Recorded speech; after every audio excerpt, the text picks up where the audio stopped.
Hey guys, before we get into our show today, I want to give a huge shout out to the sponsor of today's episode, Podcorn. Podcorn's an awesome marketplace that connects podcasters like ourselves to all sorts of amazing sponsorship opportunities. We can really vouch for Podcorn because this sponsorship, the one you're hearing right now, was actually secured through Podcorn's website. Super simple for us to sign up. Signed up for free, verified our RSS, took us like 5 minutes. We were already able to go through a huge list of opportunities. You don't have to be a huge podcaster to get started. I mean, we're by no means a huge podcast. You just need to have a show and be ready to pitch yourself to whatever brand you think fits your show. My favorite part about Podcorn is that you get to tell brands what you're worth. You can actually list the price that you want to receive for your ad reads. Podcorn's not a middleman. They just make sure you get your money and that you're protected from any kind of shady business that might go on. So if you want to start making bread off your content, check out the link in our show notes or just head over to podcorn.com. Thanks again to Podcorn for sponsoring today's episode. But anyway, let's get to the show. Hey, this is Oliver Luck, and you're listening to the XFL Extra Point Podcast. Since the day you saved my soul, you've been proving This is the XFL. Hey, what's going on, guys? Justin here with the XFL Extra Point. This is Extra Point number 18. I'm Justin, but I'm not here with Thomas. Thomas isn't going to say anything to show he exists this week. So yeah, I'm all on my lonesome today. Thomas had some technical difficulties with his computer, so we're not able to record this together like we usually do.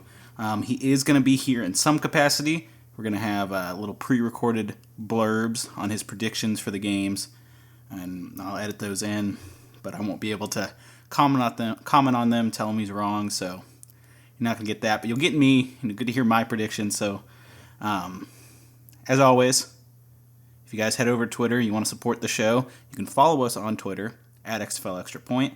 We also have a YouTube channel. You can follow us there. We're going to do the same stuff we normally do. Listener questions, news and notes, week 2.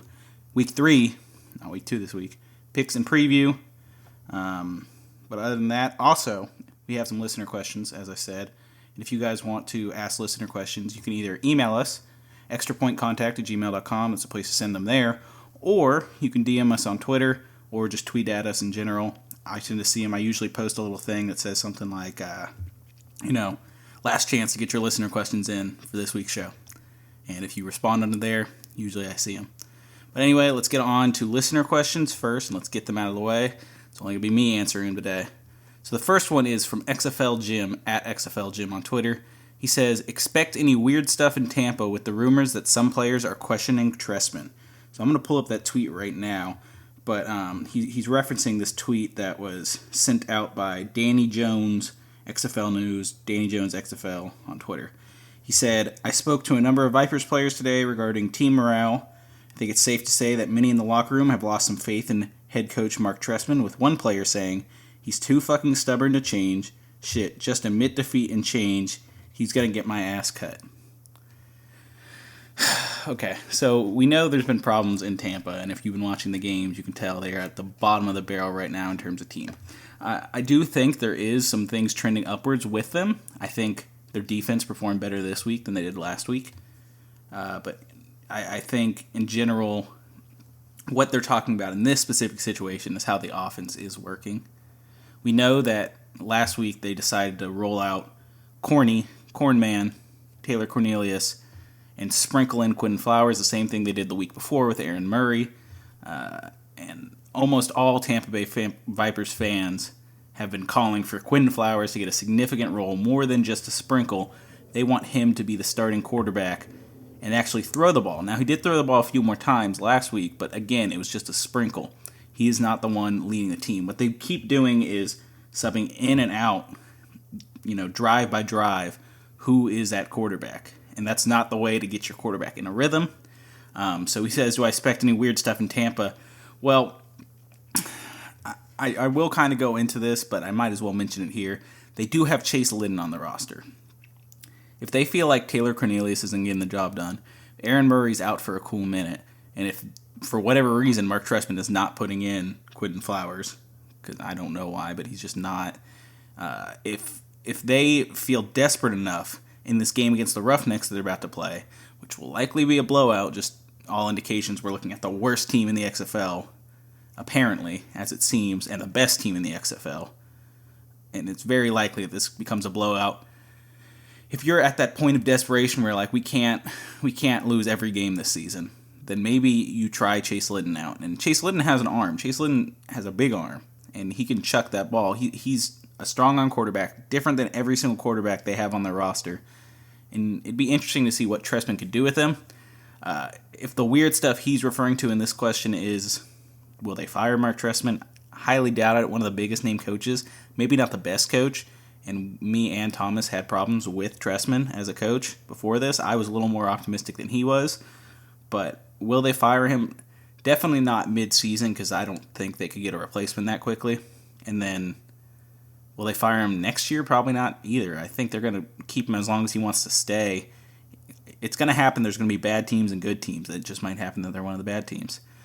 So I think we're very likely this week to see the same thing roll out with Cornman getting the majority of the snaps and a sprinkle of Quentin Flowers again. If things go terribly, then maybe we'll see Chase Liddon. But it seems all indications are Aaron Murray's out, and we're going to get to see what we saw last week against one of the best teams in the league. So I don't know if any weird stuff's going to happen, but, I guess it could.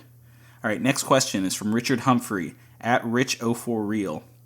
He says, okay, why do Pro Football Talk and NBC Sports hate the XFL so bad?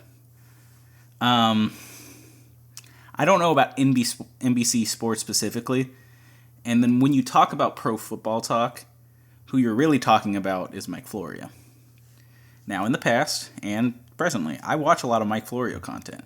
I'm actually one of those people who watches people with shitty takes because I find it entertaining. I don't take things too seriously, and I like to watch people that I don't agree with. Now, he definitely is trying very hard not to like the XFL. You could see cracks and occasional compliments towards the XFL. Majority of the time, it's like, I'm not going to trust anything. I watched an episode from his show, a little segment on YouTube the other day where he was talking about the XFL. He said the question was like, what do you think will last longer? I think it was in the Tim Tebow conversation.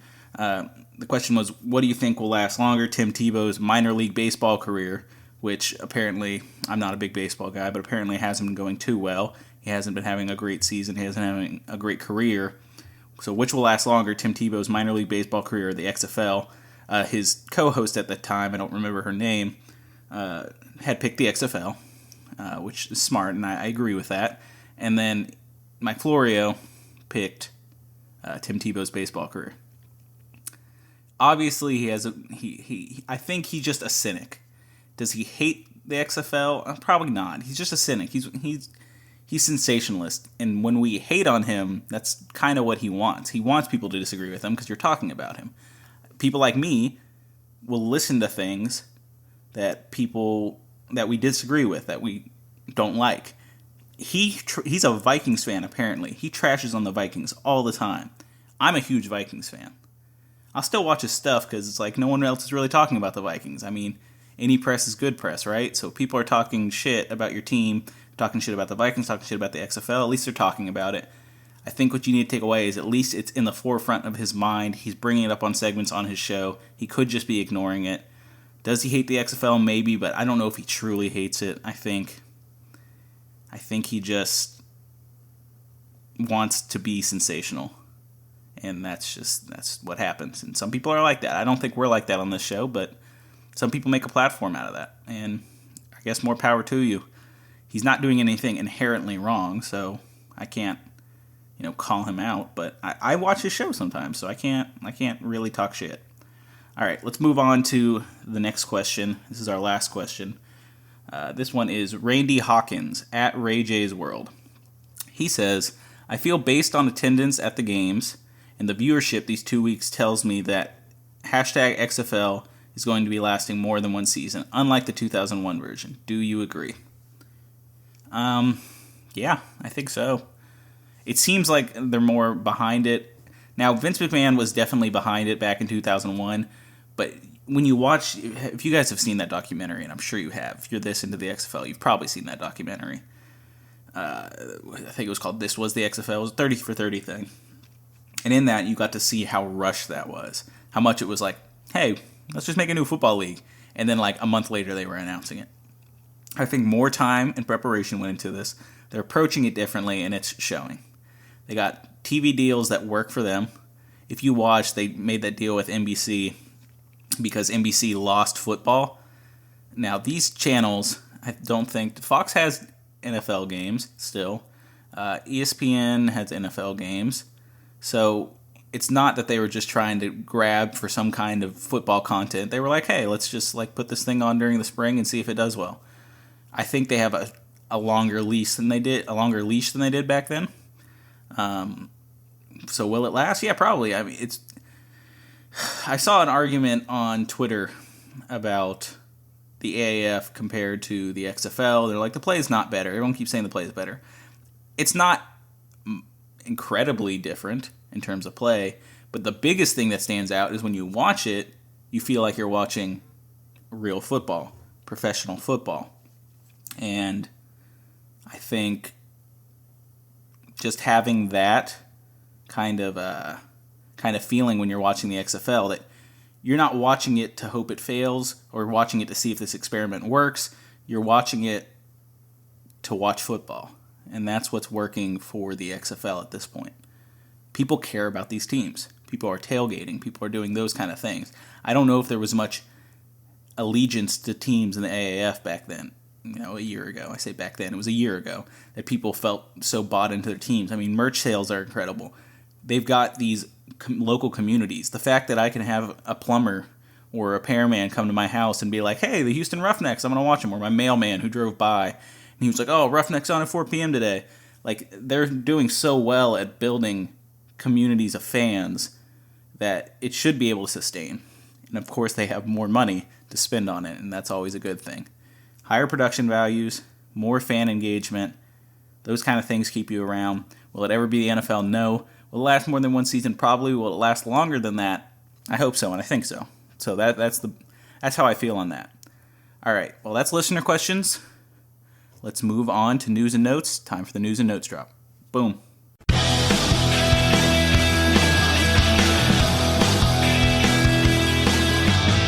We'll do it live. Fuck it.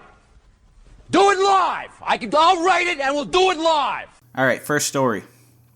So I kind of briefly mentioned this before, but the big story in the XFL for like the last week, at least the story that the mainstream media has been talking about a lot, is the potential QB problem that the XFL has. Now, I strongly disagree with this. My view on this is it wouldn't be a QB problem if the NFL had half their teams have bad quarterbacks, but you look in the NFL and about half the teams in the NFL have bad quarterbacks. There's 4 great quarterbacks in the XFL right now. I think that's Jordan Ta'amu. I think that's Cardale Jones, Phillip Walker, PJ Walker, whatever you want to call him, and, of course, Josh Johnson. Landry Jones might even slip in there. You have 5 great quarterbacks, so 5 of your teams in this 8-team league have good quarterbacks, and quarterbacks that if I was running these teams, I want them to stick around. So in the NFL, it's roughly the same, and you don't see people saying, does the NFL have a quarterback problem? That's just a little side note. That's not our story. So there was a lot of suggestions by mainstream media, by all sorts of people, on how they can fix this. The most obvious way they were saying would be sign big names. Mike Florio liked to say this. They won't get anywhere if they don't spend the money on big names and bring in guys like Johnny Manziel, Tim Tebow, Colin Kaepernick. And Johnny Manziel, I don't think is a great sign. Colin Kaepernick's still good, but he'd cost way too much. Tim Tebow's playing for minor league baseball, so that one kind of makes sense. Though, he'd probably be okay, but he's a little older. Well, recently, Tim Tebow was asked about if there was any kind of offer from the XFL. And he said, yeah, there was some communication. We had a couple conversations. I love what they're doing. I think they have a chance of success. There needs to be a place for players that are really good and should and could be playing in the NFL and are better than NFL players. I think it's awesome, and I think it's good for a lot of guys who will get a spot on an NFL roster because they're going to show a team that they're worth it. But for me, this is what I want to do and pursue and be all in. So this he's referring to is, of course, minor league baseball. It seems that his passion lies in baseball at this point. There's nothing leading me. It's probably partially money, too. Like, I know you don't... Tim Tebow is not the kind of guy to come out and say, they weren't paying me enough. And it might not be the case. They might have paid him enough. I mean, I can't imagine he's getting mega bucks in the minor league of baseball. Was he playing Double-A? But so far, there's nothing that makes me think Tim Tebow would come play for the XFL. He's a little older. He's probably done with football at this point. He's probably making his money in appearances and talking and sportscasting and all sorts of things like that. Doesn't really need to be taking hits in the XFL. It's not likely he will ever get back to the NFL. I think one of the biggest draws to playing in the XFL is that you're trying to earn your spot back in the NFL or earn your first spot in the NFL. I don't think Tim Tebow is going to get that chance again. So I just don't think there's much reason for a guy like Tim Tebow to come play, especially if you're not earning a big contract and you're already playing sports, and if that's what you want to do, then you're doing it. But I think a guy like Tim Tebow would be good in the XFL, but it's not very realistic that he would want to do it. But I am glad that he is kind of saying, they have a chance for success, and then he explains, this is probably a mainstream media story. People are talking about this. I mean, Mike Florio talked about it, right? That he, in his interview, will say that it's a good thing that the XFL exists, and he'll say, really good players can get their chance, and some are better than NFL players. Like, he's talking up the XFL, and that's a good thing for the XFL. So that's really all that story was. I think it was a bigger segue to talk about the quarterback problem. I was hoping to have Thomas here so we could discuss it. I wanted to see if he had a different opinion on the quarterbacks, but that's my opinion, so you're going to have to deal with it. I don't think there is a quarterback problem. I think every professional league is going to have a talent problem at some... Why do you think new talent comes in all the time? Because they're always trying to get better.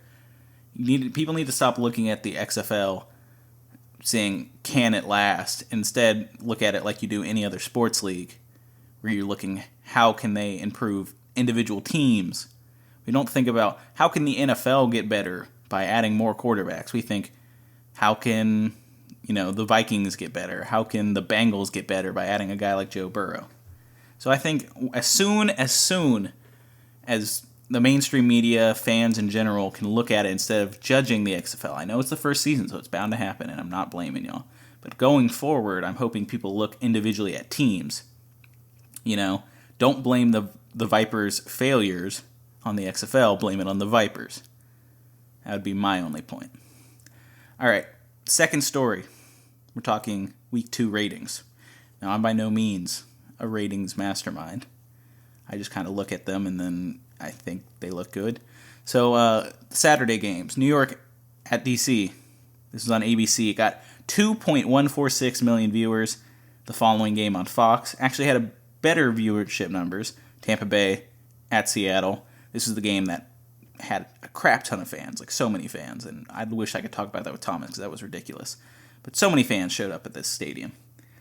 Shouts out Seattle. But they had 2.324 million. On Sunday, Dallas at LA pulled in 2.397. And then the worst game in terms of viewership, which I also think was the best game of the week, and was probably my game of the week going into it, but we haven't reached that level with the mainstream audience where people are tuning in just because the game is supposed to be good. They're tuning in because of what channel it's on, they say when they're scrolling through, and that's how it's going to be at least the first few years. And this was on FS1. It only got 1.359 million. Now, why that seems low, it's because it's on FS1. FS1 isn't as readily available as ABC, Fox, and ESPN.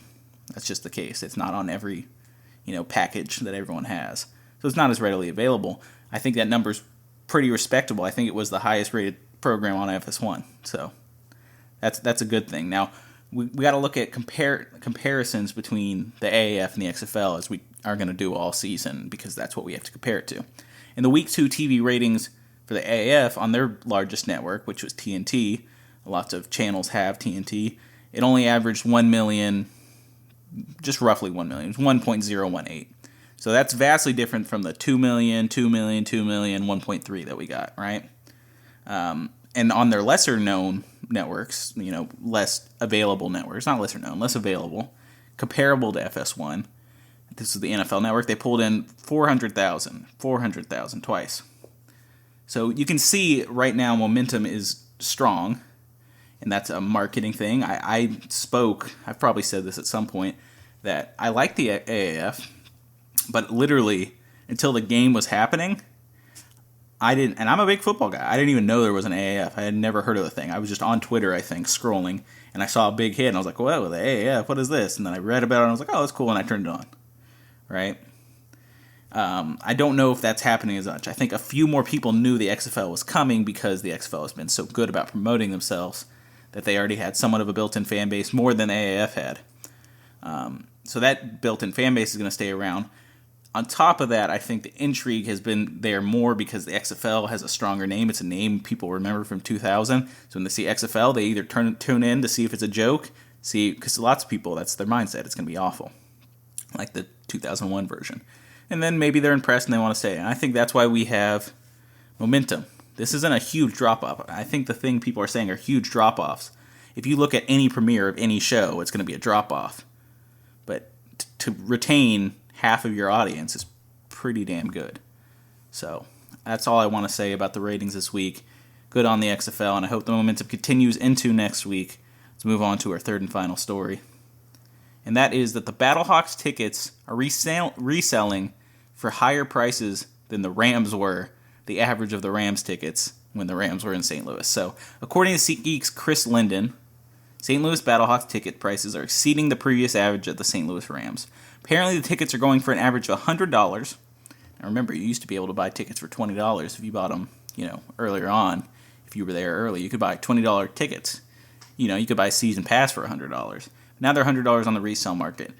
This comes as the expected attendance for this Battlehawks home opener, St. Louis, a team city that's been without football for a little while, is expected to have 28,000 people there.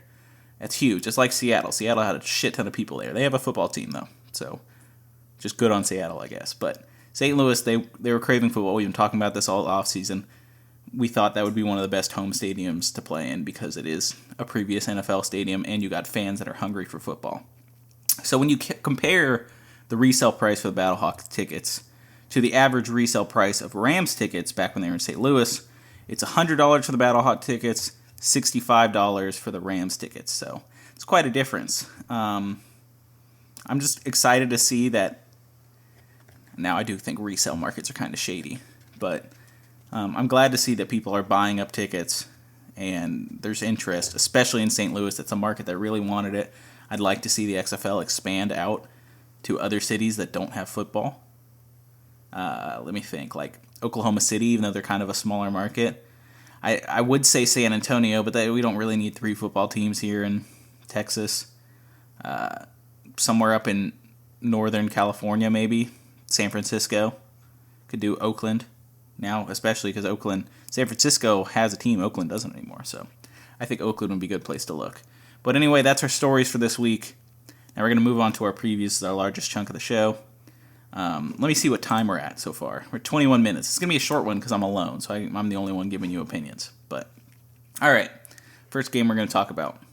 Let me get this out of the way right now. All the odds that I am referencing here are as of 2/20, February 20th, 2020, and they're based on FanDuel Sportsbook. So that's all the odds I'm getting, the over-unders and the spreads. The first game we're going to talk about, it's the Houston Roughnecks at the Tampa Bay Vipers, the first game of the weekend. The Roughnecks are favored by 6 points here. The over-under set at 47. Now, for all people who bet and who listen to us for betting advice, which probably isn't a good idea, but, maybe you do it. That's how I bet, is I listen to a lot of different people and I take what they say and then I make my own opinions. That's how you should do it. But so far, if you've been keeping track, overs don't hit very often. So bet the under. That'll just be the thing I'll say straight up. But all right, let's go through this game. I always do this by like 3 categories, and then I decide who I want to win, who I think is going to win based on those categories. The first one we're talking about is the QB matchup, and this one's pretty obvious. This one's a landslide. So we're unsure if Aaron Murray will be back. He was on the injury report, did not participate. Probably not going to be back if I just had to guess. But so it looks like we're stuck with another heavy dose of Corn Man and a sprinkle of Flowers. As I said before, keep an eye out for Chase Liddon. If he comes in, maybe he could add a spark, but what kind of spark could you have against a team like Houston and a guy like P.J. Walker? I don't think there's much to say about P.J. Walker at this point. What do we have to say? The dude's on fire. Dude's the best quarterback in the league, probably the best player in the league. super electric, and this is just a landslide. Like, no matter who they put in at quarterback, no one's going to be out there better than PJ Walker. So, obviously, edge for the quarterback matchup. It's going to the Roughnecks on that one. I can't even really go into detail about why. I mean, I can, but you know this. PJ Walker's just the best, and whatever they got going at quarterback with the Vipers is the worst. And I hope they figure it out. But, all right. So we go on to my second category, which is the defenses. All right. So the Roughnecks defense is obviously one of the most dominant, defensive units so far. This is actually kind of surprising. But if you look at any kind of statistic measurements, any kind of PFF grades, they're obviously ranked at the top. You can just watch the game and tell. I think we all knew their front seven was going to be great, but we were surprised by how good their secondary's been, at least on this show. I don't know if you guys felt that way. But I think the only thing going against them here is the potential loss of Edmund Robinson and DeMarcus Gates. They were on the injury report, and that could be significant against the run, especially because they are kind of run-stopping linebackers. And you do have to remember that the Vipers, despite being an absolutely awful offense, are actually one of the best running teams in this league. They have two really good guys, Davion Smith, Jaquez Patrick, I think is his name. And they've been tearing it up, and it's it doesn't seem likely that the Vipers can run the entire game, especially since you're going up against this high-powered run-and-shoot offense with the best quarterback. If you're trying to run the whole game, and that might be the only thing that's going to work in this game for that offense, if you're trying to run the whole game, you're going to lose because literally every time, you're not going to score every time if you're running the ball. It just doesn't happen. You have to be able to pass the ball, and I don't think they can. And then, so if you're not scoring every time, with a team like the Roughnecks, they're scoring probably, every 2 times they get the ball. And that's just how it works. They have a high-powered kind of offense that'll let them outscore the Vipers just quicker, more efficiently. And as far as the Vipers defense goes, they are an improved unit. I do think week 1 I was skeptical. Week 2, you might say that's the best part of their team, But in a game like this, we've seen some really good defenses. We've seen the Wildcats. We've seen the Battlehawks, which are both great defenses, try to stop PJ Walker and the Roughnecks in general, and there's been no chance. I don't think the pass rush will really get home for the Vipers. The Roughnecks offensive line is pretty damn good.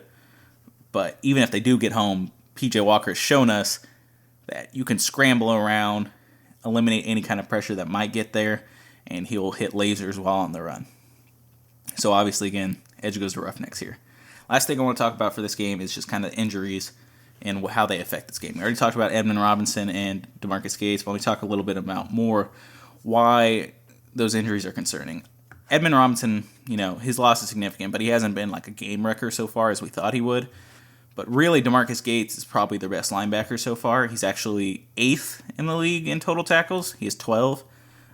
So if both these guys are forced to miss, that's a slight reduction in production from that. Oh, that rhymed. Slight reduction. Slight reduction in production from the dominant Houston front seven.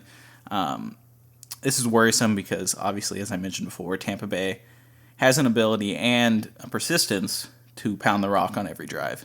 And if for whatever reason they are getting huge gains, well, I guess you could score on every, down. And I think missing a guy like Edmund Robinson, missing a guy like DeMarcus Gates could affect that. But again, I really don't think it's a huge problem. Another key injury for Houston, of course, is Cam Phillips, the clear number 1 guy who hauled in 3 touchdowns last week. If he doesn't go, that's problematic for that offense. They have a thin wide receiver group. I mean, Cam Phillips has been a stud, Nick Hawley's been good, and Sammy Coates has been invisible. So if we're missing Cam Phillips, that's going to be a thin group, and we're just going to have to hope Nick Hawley has a big day because we haven't seen it from Sammy Coates. You can't expect Sammy Coates to be the guy at this point. Nothing has proven that he can be the guy. So that's all I have to say about the Houston injuries. Let's go on to the Vipers. The Vipers have the big injury, of course, Aaron Murray. But they do have some key players dealing with nagging injuries. They're not being held out of practice necessarily, but they are nagging, and those things can kind of slow you down in the game. So even if they go, you got to be aware that they're playing injured probably, especially if they've been limited in practice all week. Those guys, Nikita Whitlock, DeAndre Mount, and Ricky Walker. Obviously, Ricky Walker is the guy who punched a dude in the face, and Nikita Whitlock is one of my sons. But I think what most improved last week was how good their D-line was and their pass rush was. So if you're missing those guys, or if they're playing at half of what they could be playing at, that's a problem. Other injury to keep an eye on, Nick Truesdell. You just can keep an eye on his status. Hopefully he goes. Let me see. Did he participate? And now I can't remember off the top of my head. No, he did not participate, so that's not a good sign. He's obviously a key piece of the Vipers' passing game. So if he misses the game, huge loss on an already struggling offense. So let me give you my final score. I have 27-6, Roughnecks win. So obviously I have the Roughnecks covering that by a large margin. But I still am going the under. Always bet the under on these games, even though I think I might bet an over on one of these, if I remember correctly. All right, so now I'm going to throw in Thomas's little prediction blurb right here, and I'll let you guys hear what he has to say. Houston Roughnecks at Tampa Bay Vipers. The Roughnecks are favored by only 6 points, which is ludicrous. The over-under is 47, so first I'll say I'll take the under on this, but only because I believe the Roughnecks are going to call off the Dogs at some point. My final score prediction is going to be Roughnecks 33, Tampa Bay Vipers 6. Okay, now moving on to the second game, and that is Dallas at Seattle. All right, so this game is our second game of Saturday. Dallas is favored by 4.5 points. The over-under this game is 44.5. All right, let's get into it. So obviously QB matchup. Let's talk about that. So I don't think this one is particularly close, though it's definitely closer than last game. Landry Jones had struggles early on. We know he was shaking off rust. We know he's not 100%, but he showed that he can do it in that final quarter of last week's game. Brandon Silvers, on the other hand, he's not the bottom of the barrel. He's not the worst quarterback in the league, but he's prone to making mistakes, and so I'm taking Landry Jones here because I think they could have similar days in terms of numbers they put up. Though remember that Landry Jones did put up a shit ton of yards last week, but some interception problems early on, and that was the rust, I think. But I trust Landry Jones just to make fewer mistakes in this game, so edge going to Renegades here for me. But it is close. It's not super close, but it's closer than the last one for sure. All right, let's talk about the defense. So this one is particularly tough for me because I think both these defenses are pretty even, and they're both super solid. They both have strong pass rushes. They both have solid secondaries. But if I'm basing it on what I've seen, who they've played, strength of opponent, I think the Renegades probably have proven themselves more in that aspect. The Dragons did have a decent showing against the Defenders. You know, the Defenders did win. You know, they had 30 points in that game. But you got to remember, half of those points came from pick six, blocked punts. Not necessarily that the Dragons were giving up a ton. So you just got to keep that in mind. And as far as, you know, then they played the Vipers. So, you know, you can't really take that into account. And then the Renegades, they played the Wildcats, who were at the time out Josh Johnson. They got to deal with Chad Kanoff and then a bunch of injuries and a bunch of just everything was screwed up there. They fired the defensive coordinator after that. So you got to keep that in mind too. And then they went and played oh wait, why was I saying that? The Renegades played the Battlehawks. I mixed that up. The Renegades played the Battlehawks week 1, and they actually held super strong. They weren't so great against the run. That's a problem. That was really the only thing working for the Battlehawks in that game. Then now Jordan Ta'amu was able to make a few plays with his legs. That won't be as much of a problem here. But, you know, you got to keep in mind they didn't play well against the run. This is a running team. And then they played in week 2. They played the wow, why am I really blanking on who the Renegades played last week? Dallas played the Wildcats. Wow. I'm without Thomas here to give me a second to think. I'm having problems. But yeah, they played the Wildcats, and it was a really not great game for 3 quarters, and then I think both defenses tired out. So, you know, I think they played better opponents, but they didn't play as well against those better opponents. It's hard. This is a hard one. They're close. So I'm gonna have to go off who I think has the better players, who I think matches up better. The biggest question here is with Dallas not being great against the run, even though they were fine against the Wildcats. They actually had a pretty good day. They were not great against the Battlehawks, a team that was predominantly a run team. Once again, they'll be playing a game that, you know, that the Dragons, who are a running team, who do focus a lot on the run with their 3-headed dragon backfield, you know, they focus on that. So if it's anything like that Battlehawks game and the run's working, that concerns me. And then obviously for the Dragons, it's like how quickly can their pass rush get there? Because their pass rush has been pretty good, and it's been one of their strong suits. Their linebacker core has been surprisingly good. And we know that Landry Jones' biggest issue so far has been his mobility, especially because his leg isn't 100%. And we saw him, rumble down the field. But I think it's concerning if pass rush gets there. You don't want a guy like that who's not 100% taking hits. So if the pass rush is getting on there, it's going to be a problem for Landry Jones. So I'm betting on the Dragons defense. They put up 5 sacks, 3 interceptions, and a touchdown last week against a terrible Vipers team. And I probably shouldn't bet on them based on a game against the Vipers, but if that ends up biting me in the butt, that sucks. But I'm going edge Dragons here. That's a close one, and it's a hard one to pick for me. All right, last thing to talk about with this game is injuries and X factors. So for Dallas, they're one of the most healthy teams in the league, and they've been lucky in that way. Clean bill of health this week again. No one was held out of practice. Apparently, Jazz Ferguson is back. He's not on the injury report, so I think he should be back. It'll be interesting to see if he can bounce back after a not great, a lackluster week 1 and then missing game 2. If he can have a good game here, and he's a guy we were rooting for because we liked him a lot in the offseason. We thought he'd be one of the best receivers in this league. He hasn't really got his chance yet. The only really notable injury on the Renegades that's worth keeping an eye on is Pace Murphy. He's the starting right tackle. We saw what missing offensive linemen can do to a team with the Guardians last week. So hopefully, the right tackle is an important position. It's not like it used to be where they were only run blockers. Now you got good pass rushers come from any side. But he's been limited in practice this week with a foot injury. But it shouldn't be a problem. We've seen thus far that those who have been limited in practice end up playing for the most part. And really, it only is a problem if you're not participating. So he should be fine. Hopefully, he will suit up. All right, let's talk about Seattle's injury problem. All right, they have a ton of injuries. They have not been lucky. This is the third straight week of just being loaded. Just having a loaded injury report. Most of the same players that have been there have just stayed there. Casey Williams, Isaiah Battle, Cam Clear. But there's been some notable additions, things to keep an eye on. Kenneth Farrow and Jaquan Garner have been limited in practice. So for whatever reason, though this isn't likely that they don't suit up, or that they're not, even if they're not playing at 100%, it's a problem because this team is so reliant on the 3-headed dragon backfield. And it'll be super weak if it's just Trey Williams, because Trey Williams is primarily the receiving back. He works with all 3 guys there because he is a receiving weapon, but he's not a guy you want to be handing the ball off to a ton. And so even with those issues, I like Seattle at home, especially, with how well they showed out last week. I wonder if this game will have as much turnout as last week did. I like their defense. I think it's close with the quarterback situation. I think Brandon Silvers, though inconsistent, has flashes of good play.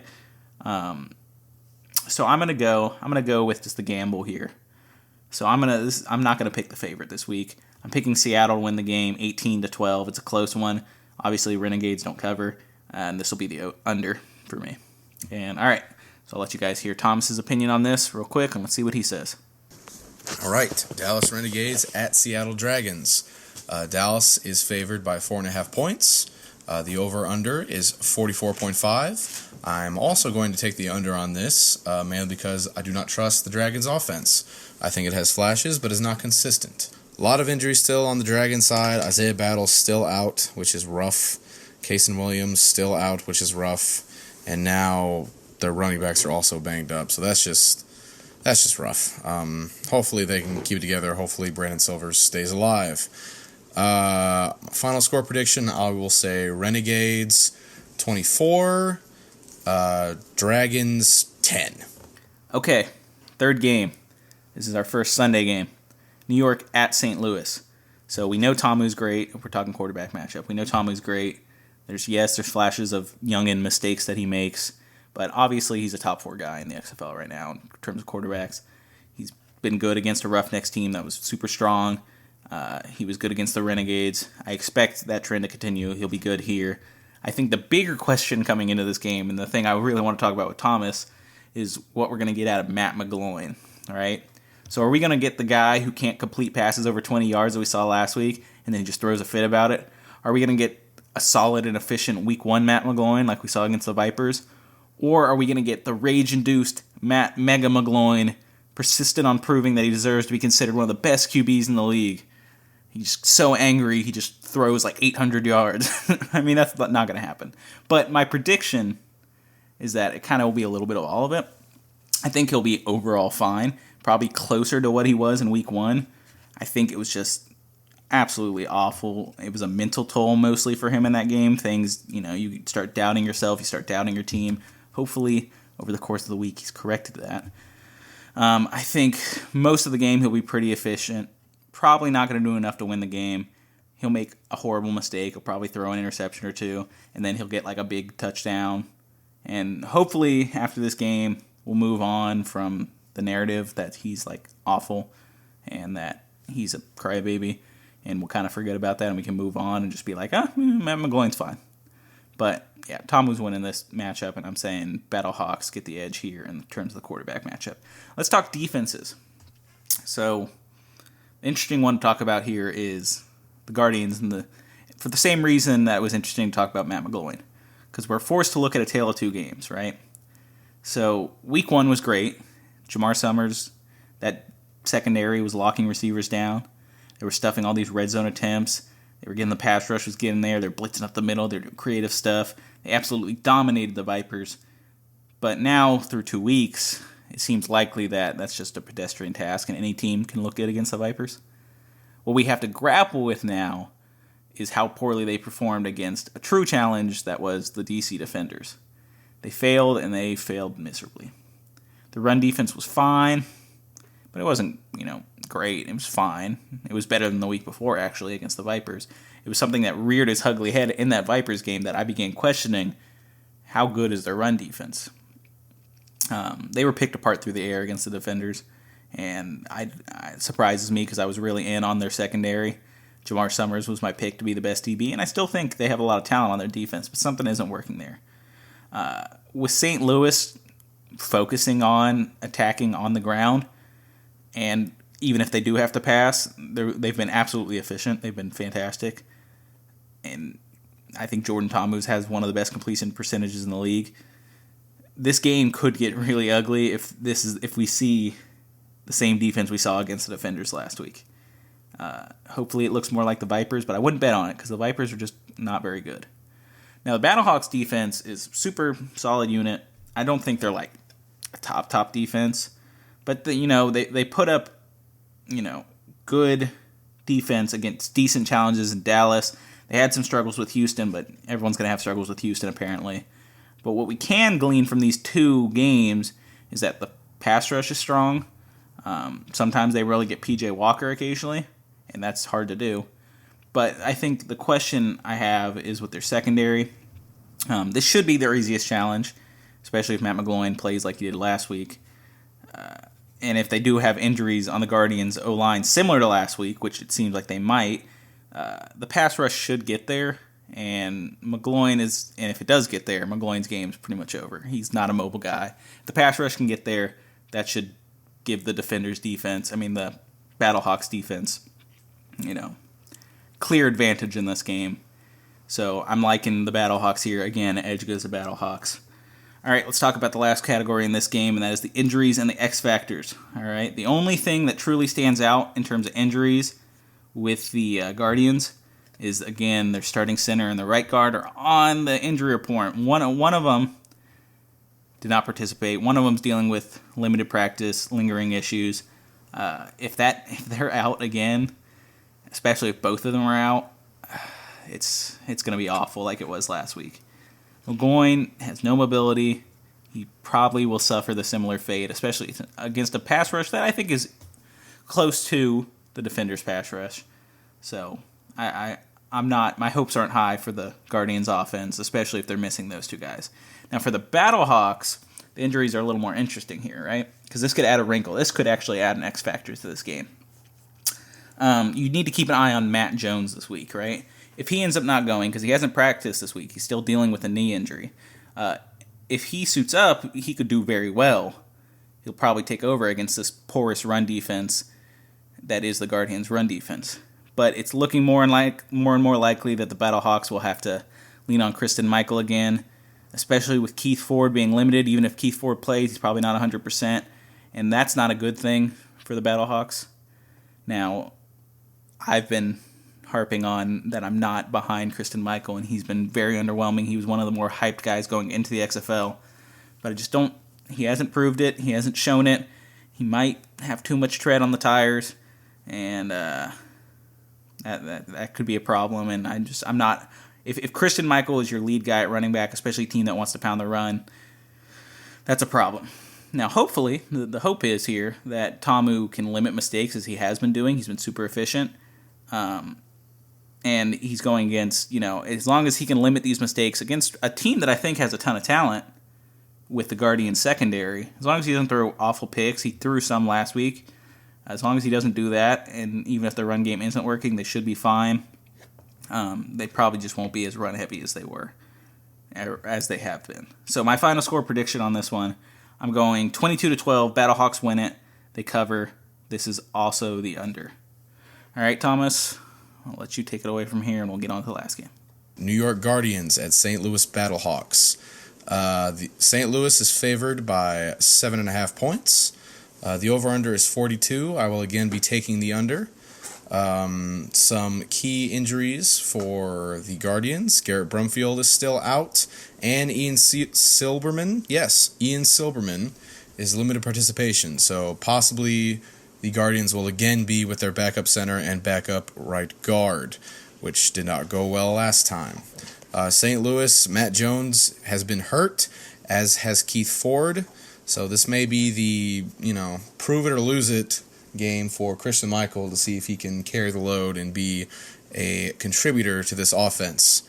I'm going to say the Battlehawks win with a final score of Battlehawks 28, Guardians 14. Okay, last game we're going to talk about today. Last game of the weekend. This is DC at LA. Two-letter names. DC at LA. All right. Let's look at the over-under and the spread for this. So, the DC Defenders are favored by 7. The over-under is at 45.5. Okay. QB matchup. This one should be fun, right? These are two top XFL quarterbacks. These are two of the top 4 guys. Johnson, when he returned to the Wildcats, they've been trending up since then. Like it was an immediate impact. That was a spark immediately as soon as he returned.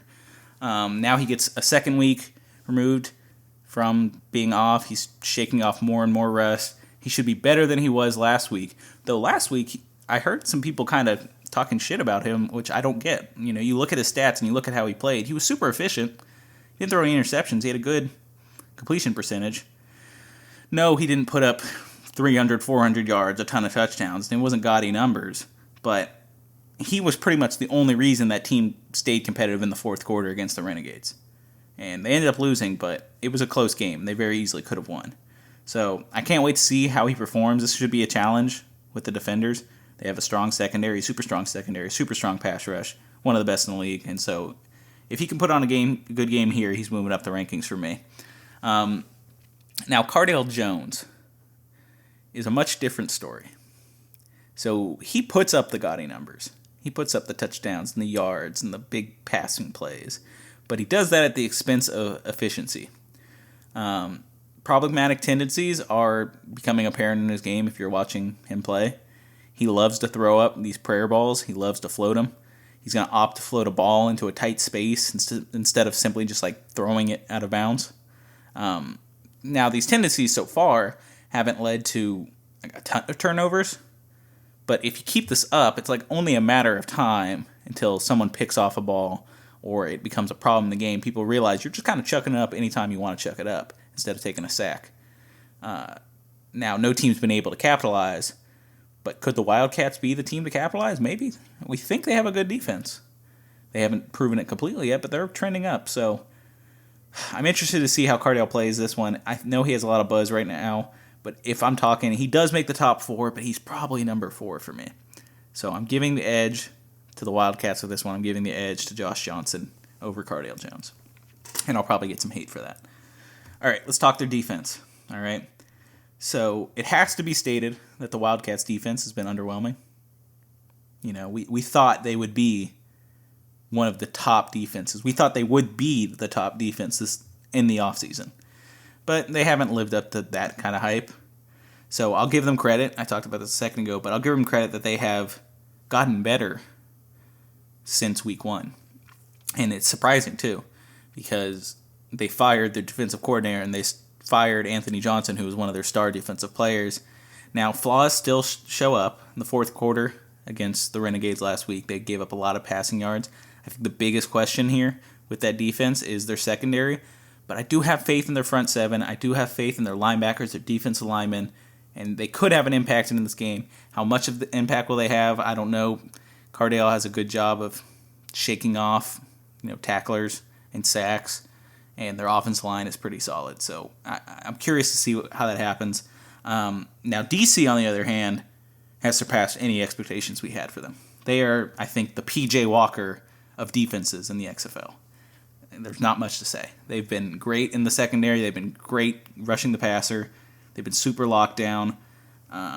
Now, they gave us some points against the Dragons, but they absolutely shut down Matt McGloin, and they single-handedly made us all change our mind about Matt McGloin in one game. That's how good they were. So obviously edge going to defenders here. But I hope the Wildcats can, slow down that offense. I am kind of rooting for Wildcats. I'd like them to do better. I don't think they're getting lumped into a category with the Vipers as being a bad team, and I don't think they're a bad team. I think they're one of the better teams. So that's my opinion. But yeah, edge defenders on defense. All right, let's talk injuries and X factors. There isn't much here, especially on the defenders. They're like the Renegades, where they have a clean bill of health. Nothing's jumping out. I mean, I don't think anyone missed practice. Let me take a look. Yeah, we got Malachi Dupree missing practice. I think he was out last week too. Nothing huge here. Nothing standing out. I think them being so healthy is one of the reasons they've been able to be so dominant. Now for the Wildcats, different story. Injuries are extensive, but it's not, it's a huge injury report if you look, but it's not like a bunch of guys who miss practice. It's just mostly nagging injuries, people limited. The notable players that were held out of practice, there's only really one significant piece, and that's Brandon Barnes, the tight end. He hasn't had a huge game yet, but he is a key piece to the Wildcats' passing game. And I think he's like their second target. No, they got Smallwood, so he's probably their third target. But if he misses this week, it's kind of seems like we're just going to see another Nelson Spruce game, like every game has been. So, get Nelson Spruce on your team if you play daily fantasy. Should have another big game, especially with Brandon Barnes out. Other thing to keep an eye on, right, with the nagging injuries is Jack Tocho and Will Smith. So they're some of the best playmakers on that Wildcats defense, but they have been limited in practice. If things aren't improving in terms of their injuries, if they're not 100%, that is an issue because they are some of the best playmakers on the Wildcats team. All right, so I'm having this is a very close one for me, all right? I'm going 28-21, defenders win. They win by 7. That is exactly the spread. You know what? I'm going to change it. We're going 20-28, just so I can choose whether they cover. So defenders are covering this one by 1 point. It's super close. I don't feel confident about this. Don't bet on this. And I guess I'm taking the over at 48. The over-under was 45.5. So this is the only game I'm taking the over in. I think the Wildcats will have a good game on offense in this one. I think Josh Johnson really added a spark that made me feel good about a Wildcats offense that was super creative in week 1, even with their backup quarterback. We saw that last week. I think they have a good offense. But all right, I'll let Thomas say his thing, and then we'll wrap this thing up. DC Defenders at Los Angeles Wildcats. Really excited for this game. The DC Defenders are favored by 7 points, and the over-under is 45.5 points. I'm again going the under. We're gonna see just how good the Wildcats are with Josh Johnson. I know we saw a little bit of it last week, but that was week 1 with Josh Johnson, so hopefully it kind of carries along and they get better. So, some key injuries for DC. Luckily, they are pretty healthy, to be honest. Their only did not participate is Malachi Dupree, who has not really been a key contributor so far. He's a wide receiver. He played at LSU. However, the Wildcats have a whole lot of injuries. Brandon Barnes did not participate with a knee injury. That's going to hurt. He's their starting tight end. Jalen Dunlap, who's been out for the last couple of weeks, is still limited, so that's rough. Elijah Hood is limited. Trey McBride, who's also been out for a couple weeks, is still limited. Will Smith and Jack Tocho are limited as well. So not really looking too great for the Wildcats in terms of injury. And also I think the defenders are just a better team at this point, although I do think Josh Johnson is better than Cardale at this point, just due to experience. I'm going to still say that the defenders win, and I'm going to say they handily win. I'm going to go, I'll go 28-14 defenders. Okay. So thanks, guys, for listening. Sorry that Thomas couldn't be here. Wish he was here. I'm interested. I'll listen back to it when he sends them to me, all his predictions, and I'll edit them in here. But I think it should be a good week. I think there is some good games in this one, so hopefully you guys enjoyed the show. Hopefully you guys enjoyed the show with me being alone. I don't know how that'll go and how that'll be received, but I hope I did a good job, and I can't believe I hit 50 minutes. I'll tell you that much. It'll actually be over once I throw in Thomas's predictions. Might hit an hour here, which is abnormal for this show. But if you guys haven't yet, head over to our Twitter, follow us there, head over to YouTube, do that, subscribe, like, comment thing. If you guys really want to support the show, the best thing you can do is, rate, review on Apple Podcast or anything you listen to podcasts on. Before this show's over, I guess you guys might have noticed that we had an advertisement at the beginning. So huge shout out to Podcorn. I'm not getting paid to say this part, but huge shout out to Podcorn for being our first advertisers. Like, really, that was super cool. And everything I say in that little advertisement is 100% truthful. So huge shout out to Popcorn. But thank you guys. We'll see you on Monday. Hope you guys enjoy the games this week. Bye-bye. This is